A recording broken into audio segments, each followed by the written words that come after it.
about once every couple of weeks. Oh, very rarely. Once a month. About twice a month. It's every day, really.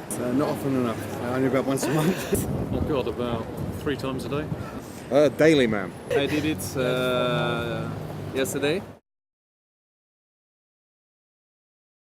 Hi, I'm Rachel Lacey, and in this episode of Moneywise, we'll be talking about the biggest personal finance story of the moment, which is the court battle between the OFT and the UK's biggest banks. The OFT says the extortionate charges levied by banks when cheques or standing orders bounce are not only unfair but illegal, and banks have been inundated with claims for refunds by angry consumers. At around £30 a pop, the charges far outweigh the costs incurred by the banks.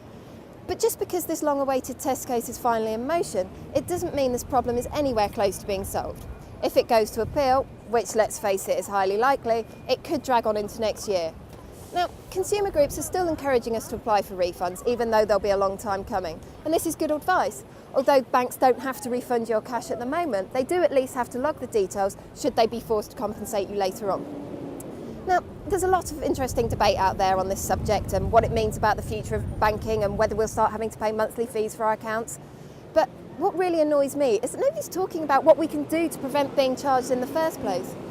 Whether you go overdrawn once a year or spend months at a time in the red, it's easy to avoid these charges.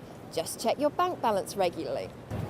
I check mine about 3 times a week. Very good, well done. And you? Once every 2 weeks. Every 2 or 3 weeks or so. Every week? Every week? Yeah. Probably about once a month. Okay, and why is that? I just can't be bothered. Every day? Friday, so because I know I get paid. Excellent. And how do you check your bank balance? Cash point. Okay. And what about going overdrawn? Are you aware of bank charges? Do you know whether you get kind of Yeah, stung? they charge the earth. They do charge the earth, and what's your view of that? Are they a rip-off? Yes, rip-off. Big That- time. Never. Never? No. Is that because you're so rich, or? I just have people to check for me. Very regularly, probably 2 or 3 times a week. If you always know what your bank balance is, you'll also know when you're likely to go over your limit. Remember, unauthorised overdrafts are the most expensive way to borrow. While you're at it, you can also find out exactly what your bank's charges are and at what point they kick in. Once you know how much your free bank account costs you, you may feel a little more enthused about checking your balance. That's been it for this episode of Moneywise. Join us next week when we'll be discussing the latest financial issues affecting us.